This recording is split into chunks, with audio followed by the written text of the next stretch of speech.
Welcome to खारुताई channel. या व्हिडिओपासून आपण WDV मेथड प्रमाणे डेप्रिसिएशनचे सम सॉल्व करणार आहोत. या व्हिडिओमध्ये पेज नंबर 232 वरती जो इलस्ट्रेशन 1 आहे तो सोडवणार आहोत. Saurabh bought a machine costing ₹1,15,000 on 1st April 2016 and paid 5,000 towards its installation. तर आपण मशिनरी 1 पकडूया. ह्याला 1st April 16 ला कितीची मशीन घेतली आहे? 1,15,000 ची मशिनरी घेतली आहे, पण त्याच्यावरती आपण इन्स्टॉलेशनचा पण खर्च केलाय. मग आपल्याला माहिती आहे जोपर्यंत मशीन वापरात येण्यापर्यंत जो काय खर्च होतो, इन्स्टॉलेशन, इन्सिडेंटल चार्जेस, जे काय खर्च होतात ते आपण त्याच्या कॉस्ट ऑफ ॲसेट मध्ये इन्क्लूड करतो. म्हणजेच काय, त्याला कॅपिटलाइज करतो.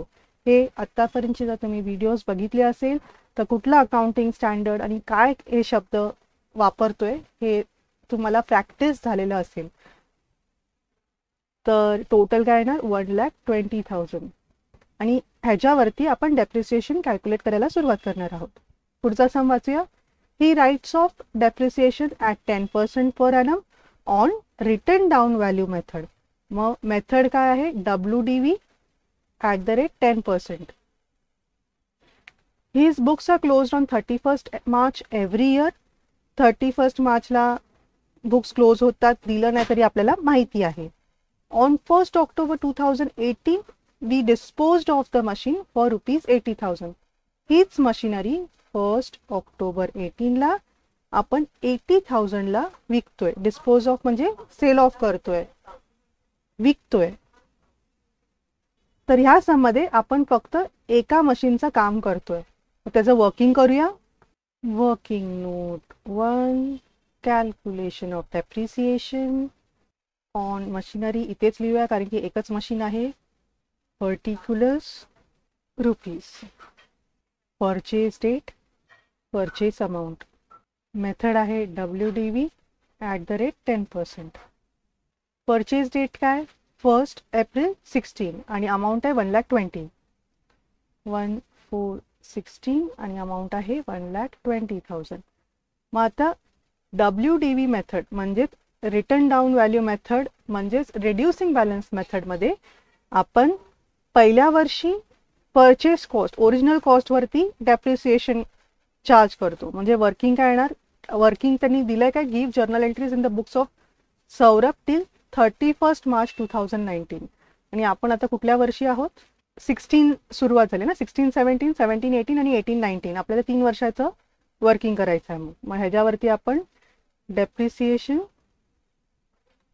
फॉर FY 16-17, मग इथे ना WDV डेप्रिसिएशन फॉर FY 17-18, त्याच्यानंतर येणार WDV, त्याच्यातून मायनस केलं डेप्रिसिएशन फॉर FY 18-19. 19 म्हणजे मार्च 19 पर्यंत आपल्याला वर्किंग करायचं आहे. मग 1,20,000 मध्ये 10% किती येणार? एक झिरो कमी म्हणजे 12,000. 12,000 कमी केल्यावरती बॅलन्स किती? 1,08,000. मग 1,08,000 ही WDV असणार. मग आता सेकंड इयरला ही WDV मेथड असल्यामुळे आपण डेप्रिसिएशन कशावर चार्ज करणार? तर 1,08,000 वरती चार्ज करणार अँड नॉट ऑन 1,20,000. हे आपल्याला रिड्युसिंग बॅलन्स मध्ये WDV मध्ये लक्षात ठेवायचं आहे. मग आपण ह्याचं करणार काय? 10% ऑन 1,08,000 म्हणजे किती येणार? 10,800. एक झिरो कमी. कशाचं? Depreciation WDV अमाऊंटचं. मग आता नवीन WDV काय होणार? सेकंड इयरच्या एंडला WDV असणार आपली. हे झाले 200, 7,000 आणि आले 97,200. आणि मग आता 18-19 ला डेप्रिसिएशन करायचं असेल तर एक झिरो कमी 9720. ह्या अमाऊंटवरती आपण डेप्रिसिएशन कॅल्क्युलेट केलं. मग ह्याचं किती होणार? 97,200 मायनस 9720, 87,480. म्हणजे ही झाली आपली WDV ॲज ऑन March 19. आपल्याला एकच मशिनरीचं आहे म्हणून हे वर्किंग सिम्पल आहे. मग आपल्याला ह्या 3 वर्षाचे एंट्रीज पास करायचे आहेत. तर तुम्ही SLMचे जर सगळे व्हिडिओज बघितले असेल तर हा तुम्हाला एकदम सिम्पल आणि एकदम इझी लहान मुलांसारखा सम वाटेल. आता एवढी तुमची प्रॅक्टिस झाली असेल. आधीचे सगळे 6 सम्स जर तुम्ही बघितले असाल, प्रॅक्टिस केली असाल, ह्याचं फक्त वर्किंग बघून घ्या. आता इथपर्यंत वर्किंग बघितलं तर पुढचे तुम्ही जर्नल एंट्री स्किप पण केले तर हरकत नाही, कारण की तुम्हाला माहिती आहे एकदा वर्किंगमध्ये तुम्हाला अमाऊंट्स मिळाले तर जर्नल एंट्रीज पास करणं काय सोपं आहे, बरोबर. मग आता आपण काय करतोय, सौरभच्या बुक्समध्ये एंट्रीज पास करतोय. Journal of Saurabh. पहिल्या वर्षी 1 एप्रिलला परचेसची एंट्री 2016 एप्रिल 1. Machinery account debit. What comes in या रूलप्रमाणे आपण डेबिट द ॲसेट करणार परचेस करताना, आणि आपण काहीतरी पेमेंट केली असणार कॅश किंवा बँक. आपण इथे बँक घेऊया. To bank account. अमाऊंट आहे 1,20,000. 1,20,000. बीइंग मशिनरी परचेस्ड, इथे ब्रॅकेटमध्ये तुम्ही पाहिलं तर 1,15,000 देऊ शकता. And paid for installation charges. आता परचेसची एंट्री झाली आहे तर आता आपल्याला बाकीचे एंट्री सिम्पल आहे. डेप्रिसिएशनची एक एंट्री असणार आणि इयर एंडला डेप्रिसिएशनची अमाऊंट आपण P&L अकाउंटमध्ये ट्रान्सफर करतो, ती एंट्री असणार. 2 इयरमध्ये रिपीट होणार. तिसऱ्या वर्षी सेल होत आहे. हां, पण सेलची डिटेल नाही लिहिले ना इथे सममध्ये. 1 ऑक्टोबर 18ला आपण सेल करतोय. 1 ऑक्टोबर 18ला आपण सेल करतोय. अमाऊंट आहे 80,000. मग पहिले आपण 2 वर्षाच्या आधी एंट्रीज पास करूया जे सिम्पल आहेत, रिपीटेटिव्ह आहेत. 2017 मार्च 31 depreciation account debit to machinery account 12,000 being depreciation charge. आणि इयर एंड आहे त्यामुळे आपण इयर एंडची transfer entry profit and loss अकाउंटमध्ये ट्रान्सफर करणार. Depreciation P&L account debit to depreciation account. Being depreciation balance transfer to P&L account. आणि second इयरमध्ये काहीच एंट्री नाही आहे, फक्त ना परचेस आहे ना सेल आहे, तर मग आपण सिम्पल डेप्रिसिएशनचीच एंट्री रिपीट करणार. ही जे 2 एंट्रीज पास केले तेच आपण 2018 मार्चला रिपीट करणार. फक्त अमाऊंट बदलणार, कारण की ही SLM मेथड नाही आहे, ही काय आहे WDV मेथड आहे. तर आपली जी रिटर्न डाऊन व्हॅल्यू आहे त्याच्यावरचं आपलं दुसरी अमाऊंट 10,800 ही अमाऊंट आपल्याला रेकॉर्ड करायची आहे. Depreciation account debit 10,800 to machinery account 10,800 being depreciation charged. आणि इयर एंडला आपण ट्रान्सफर एंट्री करणार P&L अकाउंटमध्ये. P&L account debit to depreciation 10,800 being depreciation balance transfer to P&L account. मग अशी झाली आपली फर्स्ट आणि सेकंड इयरचे एंट्रीज. सेकंड इयरमध्ये काही नव्हतं म्हणून 2च एंट्रीज, एक डेप्रिसिएशन आणि ट्रान्सफर एंट्री. आता आपण थर्ड इयरचं बघूया. थर्ड इयरमध्ये आपलं सेल झालेलं आहे म्हणून आपण एंट्री 31ला न मारता आपण 1 ऑक्टोबरला मारणार. 2018 ऑक्टोबर 1. थर्ड इयरचं वर्किंग कसं करणार, आपलं 97,200 इंटू 10 डिवाइड बाय 100 हे आपलं असणार डेप्रिसिएशन फुल इयरचं. पण आपण फक्त 6 महिन्यासाठी ॲसेट यूज केलं आहे वर्षाचं, म्हणून ह्याला इंटू 6 डिवाइड बाय 12 करणार. मग आपलं डेप्रिसिएशन आली 4,860 आणि मग आपलं WDV असणार आहे -97,200 92,340 92,340. मग ही आपली आहे WDV at the time of sale. Sale amount आहे 80,000 आणि WDV at the time of sale आहे 92,340. तर आपली जी बुक व्हॅल्यू आहे त्यापेक्षा आपल्याला कमी अमाऊंट वसूल झाली विक्री करून, डिस्पोज ऑफ करून. तर मग आपलं नुकसान झालं कितीचं? 12,340 रुपयेचं आपलं नुकसान झालं, loss on sale of asset.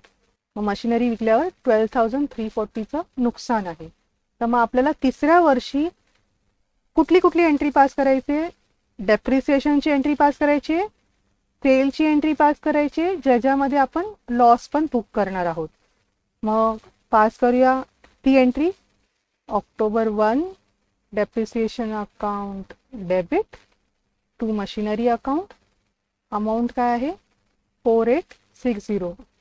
4860 being depreciation charged. आणि त्याच दिवशी आपण सेलची एंट्री पण बुक करणार. 92,340चं ॲसेट बाहेर जातं तर त्याला आपण क्रेडिट करणार.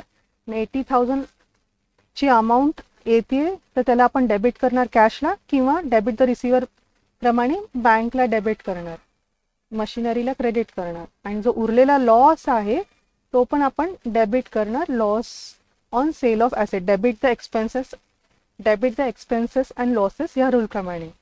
मग आपली एंट्री येणार बँक अकाउंट डेबिट 80,000 आले ना आपल्याला पैसे. 80,000 टू मशिनरी अकाउंट. मशिनरी बाहेर गेली कितीची? 92,340ची. 92,340ची.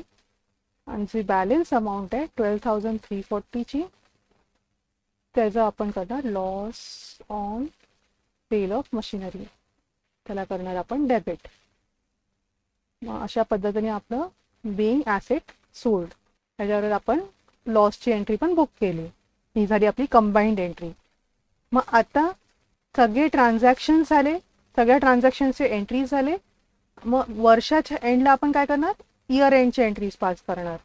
मार्चमध्ये 2019 मार्च 31ला ॲसेट तर काय नाही आहे दुसरं, तर डेप्रिसिएशनची एंट्रीचा प्रश्नच नाही आहे. पण जे नॉमिनल अकाउंट्स आहेत आपल्या ह्याच्यामध्ये, 2 नॉमिनल अकाउंट्स आहेत. कुठले? एक डेप्रिसिएशनचं आणि एक लॉस ऑन सेल ऑफ ॲसेटचं. हे 2 नॉमिनल अकाउंट आहे, त्याला आपण ते बॅलन्सेस आपण प्रॉफिट अँड लॉस अकाउंटमध्ये ट्रान्सफर करतो इयर एंडला. का? तर आपल्याला बुक्स फायनलाइज करायचे असतात. प्रॉफिट किती, लॉस किती हे आपल्याला फाइंड आउट करायचं असतं. त्यासाठी आपण सगळे एक्सपेन्सेस, लॉसेस, इन्कम्स आणि गेन्स हे जे नॉमिनल अकाउंट्स आहेत त्याचे बॅलन्सेस प्रॉफिट अँड लॉस अकाउंटमध्ये ट्रान्सफर करत असतो.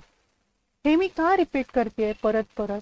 कारण की ही सिस्टम आहे, ही तुम्हाला अशी लक्षात आली पाहिजे. त्या आपण हे का करतोय, ट्रान्सफर का करतोय, तर ते सहज तुम्हाला मग एंट्रीज सुचणार, विचार पण करावा लागणार नाही. कारण तुम्हाला त्याचं का करतोय ते माहिती आहे, तुम्हाला तो फ्लो माहिती आहे, ह्याच्यानंतर हे ह्याच्यानंतर हे सिस्टम माहिती आहे. त्यामुळे मग तुम्ही कुठे अडकणारच नाही, तुमचं कुठे चुकणारच नाही, कारण की तुम्हाला सगळा फ्लो माहिती आहे. इथे आपण ट्रान्सफरची एंट्री पास करूया. ट्रान्सफर करताना P&L अकाउंटमध्ये आपण डेप्रिसिएशन अकाउंटला डेबिट केलं म्हणून P&Lला पण डेबिट करणार, आणि लॉसच्या अकाउंटला पण आपण डेबिट केलं म्हणून P&Lला पण डेबिट करणार. इथे तुम्ही एक कंबाईंड एंट्री पण पास करू शकता, कारण की दोन्ही डेबिटचे P&L अकाउंटला डेबिट होणार आहे. पण ह्याने चुका होऊ शकतात आणि तुमचे टीचर्स कसे मार्क्स देतात मला नाही माहिती. उगाच हे सगळं अवॉइड करण्यासाठी ॲटलिस्ट एक्झाममध्ये तरी सेपरेट एंट्रीज पास करा. मग आपण करणार काय? P&L account debit 4,860 to depreciation account. मग या एंट्रीने आपलं डेप्रिसिएशन अकाउंट नील होणार, बॅलन्स 0 होणार. Being depreciation balance transfer to P&L account. आणि दुसरी आहे आपली लॉस ट्रान्सफर करतोय P&L मध्ये. P&L account debit 80,000 to loss on sale of asset 80,000 being loss transfer to P&L account. Okay, तर अशा पद्धतीने आपले तिसऱ्या वर्षाचे पण जर्नल एंट्रीज पास झाले. मग ह्या सममध्ये आपण केलं काय? हा एकदम सिम्पल बेसिक WDVचा सम आहे. ह्यात फक्त एका मशीनचंच ट्रान्झॅक्शन्स आहेत. पहिल्या वर्षी आपण बघितलं की एक परचेज झालंय, दुसऱ्या वर्षी काही ट्रान्झॅक्शन नाही आहेत, नुसतं डेप्रिसिएशनची एंट्री, आणि तिसऱ्या वर्षी एक सेल पण झालंय. हे जे सेल आहे ते लॉसमध्ये झालंय, ज्याची लेजर पोस्टिंग ॲक्च्युली सिम्पल आहे. लॉसची लेजर पोस्टिंगमध्ये चुका होत नाही, सहसा प्रॉफिटच्या लेजर पोस्टिंगमध्ये चुका होतात. तर हे सगळ्यात सिम्पल सम WDVचा त्यांनी पहिला सम घेतलेला आहे. असा हा आपण जर्नल एंट्रीज सगळे पास केलेत 3 वर्षाचे. इथे आपला संपला इलस्ट्रेशन 1.